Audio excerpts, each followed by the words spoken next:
Assalamualaikum warahmatullahi wabarakatuh. Waalaikumsalam warahmatullahi wabarakatuh. Terima kasih malam ini bisa bertemu dengan Bapak Ustadz Kadiono. Langsung saja, ada sesuatu yang ingin saya pertanyakan dalam sebuah ayat Syu'ara kalau tidak salah, juga dengan di situ konsep orang Jawa. Di situ suara itu langsung saya ambil pertengahan ayatnya saja, kata laisa kamitslihi syai'un. Di situ dikatakan tidak ada sesuatu pun yang serupa. Dalam sebuah konsep orang Jawa itu dari dulu saya pernah dengar secara turun-temurun, itu juga punya sebuah konsep tan bisa kinoyo ngopo. Itu sebenarnya dalam penjelasannya itu bagaimana itu laisa kamitslihi syai'un itu juga tan bisa kinoyo ngopo. Artinya kan di sini kata tan bisa kinoyo ngopo itu artinya kan ya sama sekali tidak bisa didefinisikan oleh akal pikiran manusia artinya. Ya. Juga laisa kamitslihi syai'un kalau mengacu pada ayat itu juga sama. Sebenarnya juga sama-sama manusia tidak sanggup mendefinisikan, karena apa?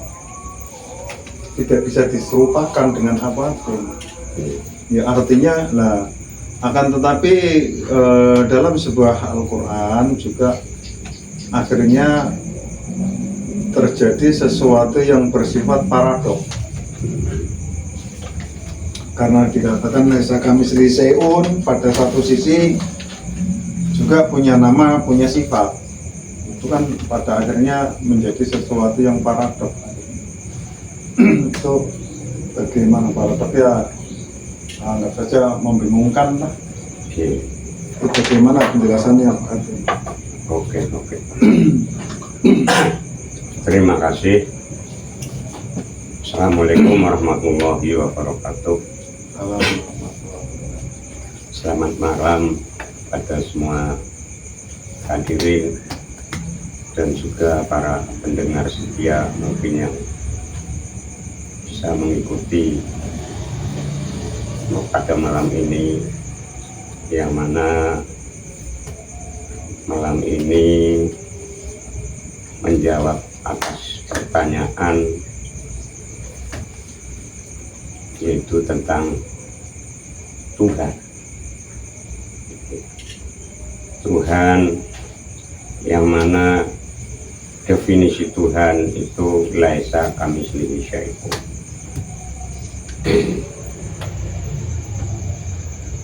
Dalam arti Jawa, laisa babar pisan atau sama sekali tidak, kamitslihi diserupakan dengan sesuatu apapun yang ada di muka bumi ini, syai'un sesuatu yang ada di muka bumi. Jadi persamaan dengan istilah Jawa, karena Jawa itu boleh dikata menemukan Tuhan itu paling awal di peradaban ini, peradaban manusia. Di situ Jawa mengatakan bahwa Tuhan yang Maha Tunggal itu adalah sesuatu yang tak bisa dikira-kirakan dan disama-samakan. Di bahasa Jawanya bahwa Tuhan itu tan kena kiniro lan kinoyo opo wae. Itu persamaan akidahnya Jawa yang begitu sudah katakan ya melanglang buana. Kalau secara peradaban kebetulan itu sama dengan akidahnya yang mana katakan sesuai yang dibawa oleh Nabi Muhammad Shallallahu Alaihi Wasallam kebetulan. Nah, Di situ dikatakan pada surat Al-Ikhlas, Qul huwallahu ahad. Di situ itu menandakan bahwa katakan hai Muhammad bahwa Tuhan itu satu. Tuhan itu satu atau tunggal. Tunggal yang tak terbilang, satu bukan bilangan. Jadi satu-satunya itu yang ada adalah Tuhan. Nah, maka satu itu membutuhkan penjelasan yang katakan ya istilahnya menghabiskan waktu kalau istilah secara runtut. Maka kalau secara pemahaman satunya itu yang bagaimana?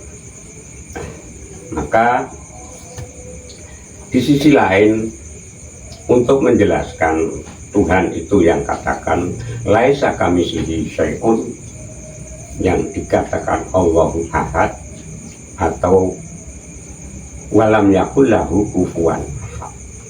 Nah, di situ itu istilahnya definisinya ya, ayat tentang Tuhan. Nah, yang kedua tadi,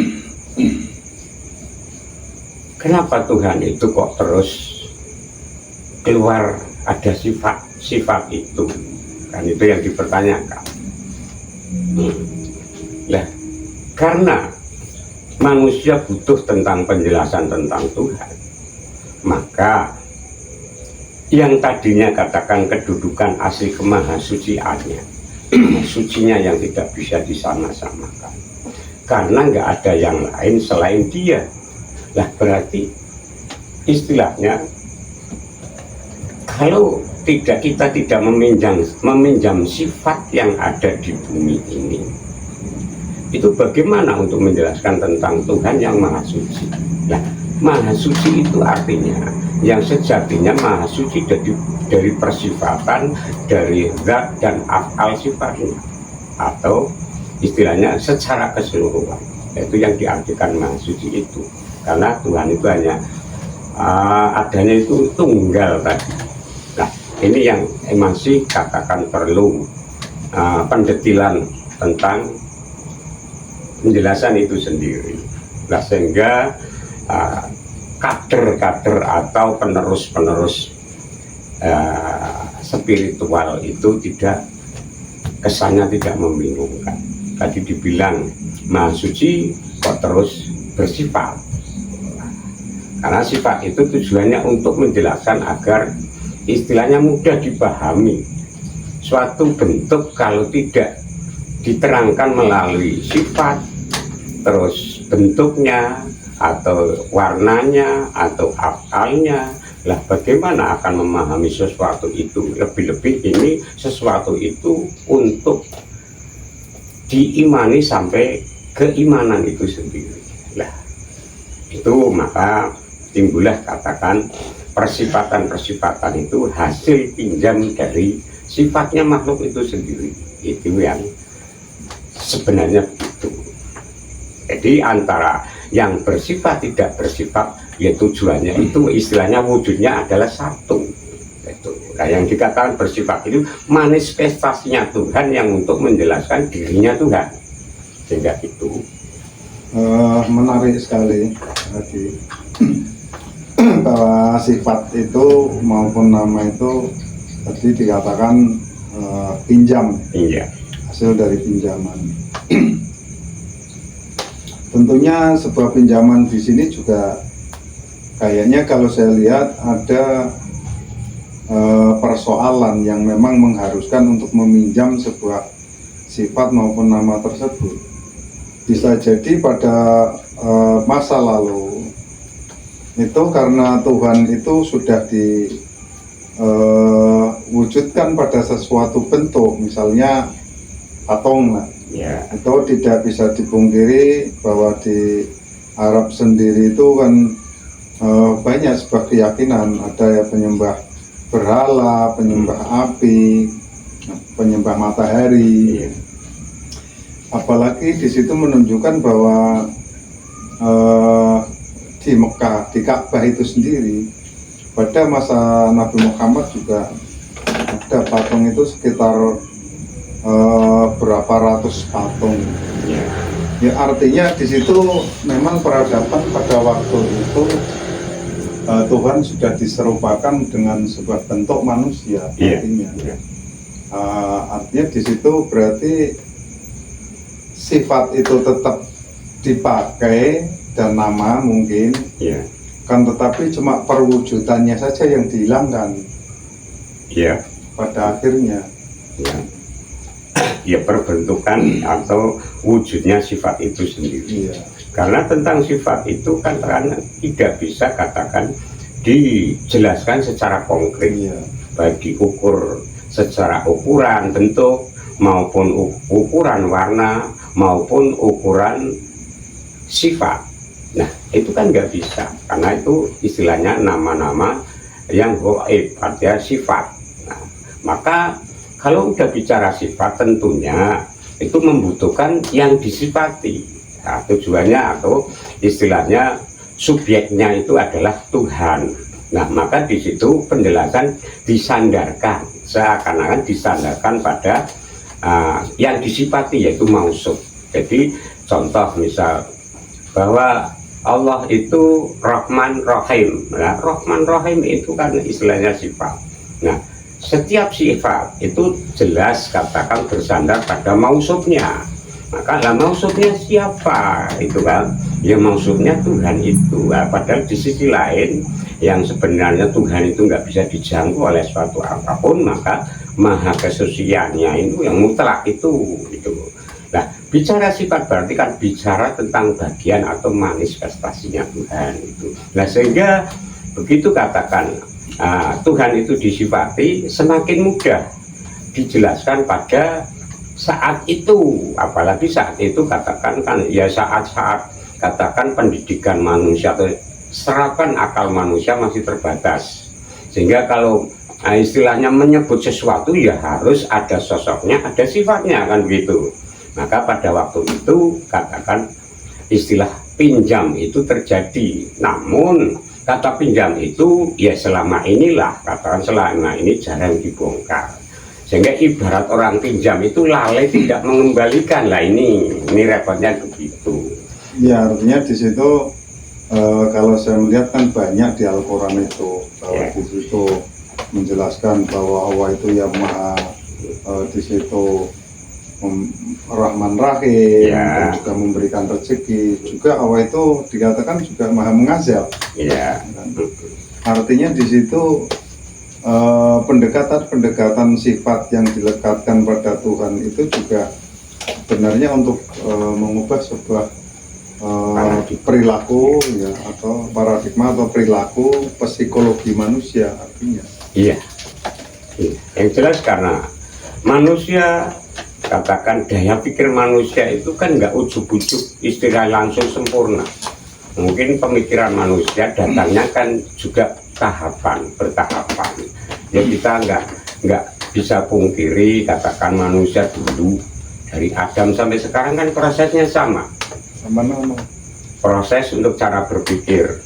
Jadi sehingga dalam memikirkan sesuatu itu katakan keterbatasan pikiran itu sendiri pada saat itu sampai sekarang ini kan tahapan adanya.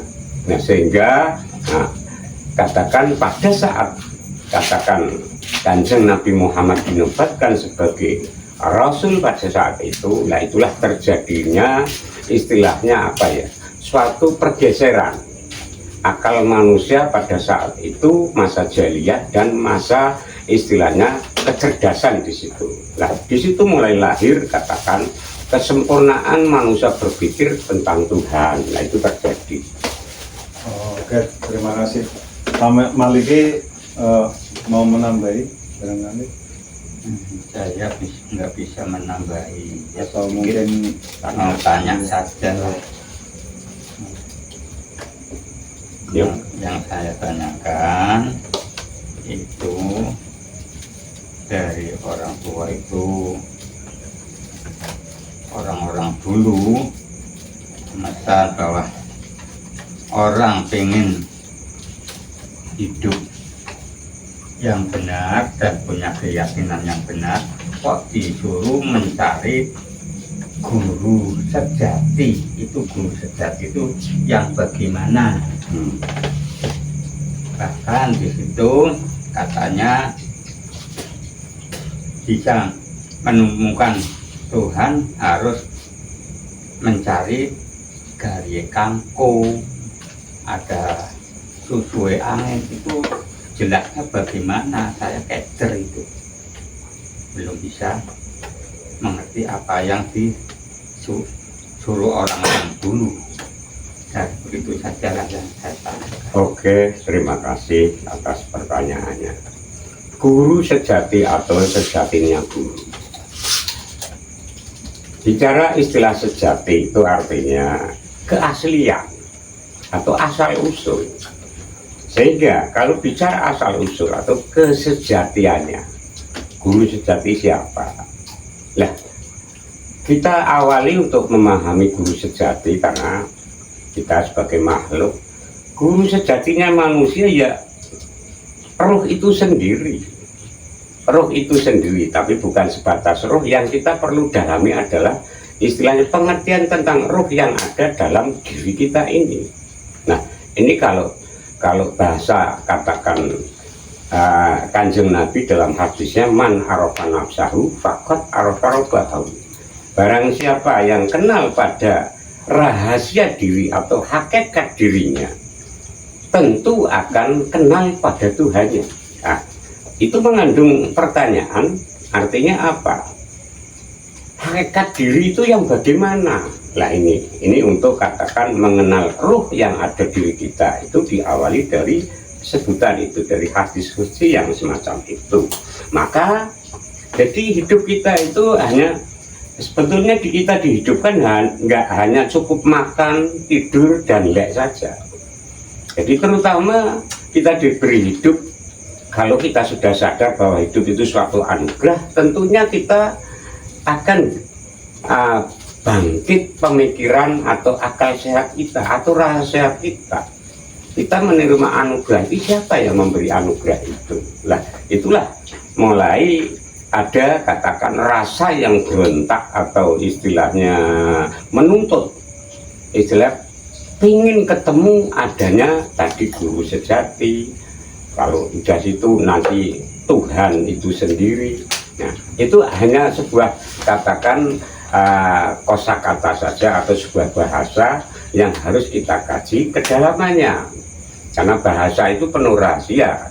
Itu tidak terbatas sebatas apa yang diucapkan terus dipakai katakan guru berarti hanya yang ngulang, itu tidak. Apalagi itu ada sejatinya. Berarti sejatinya guru sejatinya manusia, ya manusia itu sendiri, tapi manusia yang mana? Lagi diawali dari diri. Artinya kalau manusia tidak mengenal diri, nah kalau jasad itu dinamakan tubuh bukan diri. Nah, maka diri itu berarti urusan yang gaib, katakan dari roh yang kedalamannya itu. Nah, itu baru bisa kenal atas Tuhannya. Nah, itu tentunya ya kita tidak istilahnya tertinggal, istilahnya tidak bisa katakan langsung, itu harus ada perantara, yaitu suatu pengertian atau ilmu. Tidak sebatas ilmu atau pengertian saja, harus kita melakukan sehingga kita bisa merasakan apa adanya. Karena sesuatu yang katakan di akal nggak ada itu dirasa bisa merasakan. Lah itu, lah adanya itu kan gaib tadi, rahasia atau gaibul ghuyub tadi, untuk katakan mengenal guru sejatinya manusia. Ya manusia itu sendiri, itu masing-masing manusia katakan sudah ada guru sejatinya. Itu kalau dikaji pakai istilahnya rahasia diri. Nah, sehingga nanti katakan ketemu apa tanda guru sejati itu atau tanda diri di dalam kita itu apa. Nah, ini yang harus perlu ya katakan ada rincian-rincian gitu ya. Nah, kalau malam ini khususnya hanya untuk membahas katakan simbol-simbol saja, hanya baru di bagian sebuah nama-nama saja. Tapi yang sebetulnya apa yang disebut itu penuh kajian. Ya, kajiannya itu tidak panjang tidak pendek, karena ukuran panjang dan pendek itu pada pemahaman manusia itu sendiri. Oke. Nah, itu tadi masih ada yang belum terjawab Ya. berkaitan dengan disuruh untuk mencari susu angin atau gali kangkung gitu. Maksudnya gimana? Ya, kalau susunya angin, tadi kajian diri kita lanjut dari kita mengetahui kita ada roh itu dari mana tandanya? Tentunya kita berarti kita harus menyadari bahwa kita bisa segala sesuatunya kita bisa melakukan atas bahwa saya itu ada hidupnya, ada sang hidup. Nah, sang hidup, lah sang hidup itu yang menghidupkan adalah sang maha hidup. Nah, kita artinya dianugerahkan sebuah hidup yang ada di sisi saya. Nah, ini anugerah yang paling terbesar dibanding seisi dunia ini. Ini yang patut kita syukuri. Nah, untuk mengetahui itu, kalau kita sadar dan kita syukuri, sehingga kita syukuri, kita lakukan dengan cara tertentu, lah timbullah nanti seakan-akan muncul petunjuk atau pembimbing, bisa katakan menunjukkan susu angin itu apa. Lah kalau secara simbolis, susu angin itu bisa istilahnya kita prediksi pakai apa? Contohnya, lah hidup itu sendiri kan istilahnya kan terdiri dari angin atau udara. Pakai istilah lain yang gampang di istilahnya pahami untuk sementara. Nah, udara yang ada dalam kita itu kalau di luar namanya kan udara. Tapi kalau kita hirup melalui pernapasan, berarti kita bernapas. Nah, ini medianya cara untuk kita merasakan hidup dari situ. Nah, maka di dalam hidup itu gumpalan udara atau sang hidup itu katakan itu yang dikatakan susuh ya. Artinya apa? Nah, pusat atau muara hidup itu sendiri yang katakan bereaksi atau apa ya, berputar, cara berputar apa itu kehidupannya hidup itu sendiri, sehingga keluar masuk itulah kan karena ada sesuatu yang menjadikan kata dia berputar. Nah, itulah yang dikatakan sesuai angin, cara istilah Jawa ya, istilahnya temonono telenging ati itu sesuai angin. Lah itu kalau udah ketemu bisa diajak itu guru sejati nantinya gitu. Berarti maknanya ya sama saja kalau sama saja. Hanya di situ mempunyai esensi makna yang sama. Iya. Nonton pertanyaan lagi Pak Mangsi. Bisa. Kita orang hidup di dunia ini secara ditanyakan, kamu hidup di dunia ingin rugi apa pengen bati? Nah, banyak kan pengen bati, tapi di sini kok ada ayat yang mengatakan ya siap manusia atau kebanyakan manusia kok mengalami rugi. Yang tidak rugi itu seperti apa? Terima kasih. Itu berkaitan dengan ayat wal asri. Bismillahirrahmanirrahim. Wal asri innal insana lafi khusrin. Ayat itu mengatakan wal asri diawali dengan huruf qasam, dalam arti huruf yang katakan sumpah untuk menyumpah. Nah, yang disumpahi itu waktu. Nanti arti kan demi waktu. Demi waktu setiap manusia atau kebanyakan manusia itu rugi. Nal insana lafi khusrin, itu ayat yang penuh katakan huruf kosamnya, huruf kosam, ada beberapa terus istilahnya harfu taukid juga di situ banyak. Nah itu maka apa? Itu katakan kalau kita nyatakan dalam kehidupan memang ternyata iya. Semua orang itu menyandang atau mengandung kerugian. Nah, mongko ya istilahnya. Manusia itu sendiri kan nggak mau istilah rugi. Lah ini agar beranjak pemikirannya. Lah bagaimana ya yang orang yang tidak pernah merasa rugi atau rugi ya sekali tapi hasil selamanya. Nah, ayat itu melanjutkan illalladzina amanu, ada pengecualian. Jadi walaupun ayat pertama itu katakan udah disumpah waktu itu secara keseluruhan, tapi juga sebetulnya atau sebenarnya ada pengecualian, kecuali manusia yang beriman. Illalladzina amanu, yang pertama katakan manusia itu kecuali yang beriman, terutama beriman pada yang goib atau pencipta dunia ini. Itu yang pertama. Yang kedua wa amilus sholihat, jadi berbuat tentang kebaikan. Nah, ini bicara tentang wa amilus sholihat itu bisa mengandung syar'i, mengandung hakiki. Jadi amalan sholihat itu artinya yang manusia itu kan ada dua unsur, ada jasanya, ada rohnya.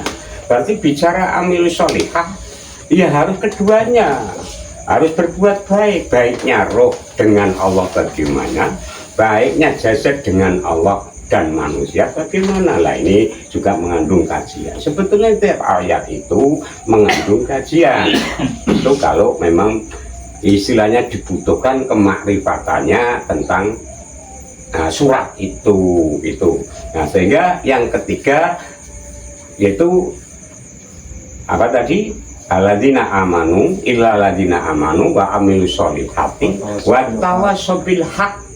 Nah, di situ istilahnya kita harus wa tawassaw bil haq, kata saling memberikan atau saling katakan bahasanya menuntut apa, tentang kebenaran, tentang hal-hal sesuatu yang hak. Jadi menemukan tentang kebenaran. Nah, terus yang keempat watawassaw bis sabr. Nah, artinya apa? Artinya manusia selama hidup itu ada 4 unsur yang harus kita gali, yaitu pengertian tentang iman, terus katakan melakukan dengan amal soleh lahir batin, terus sampai menemukan kebenaran. Dan untuk semua itu dengan jalan kesabaran, tidak harus dengan emosi, dengan kesabaran. Nah, 4 hal ini adalah suatu paket yang tidak bisa ditawar. Itu kalau ingin hasil selamanya, begitu.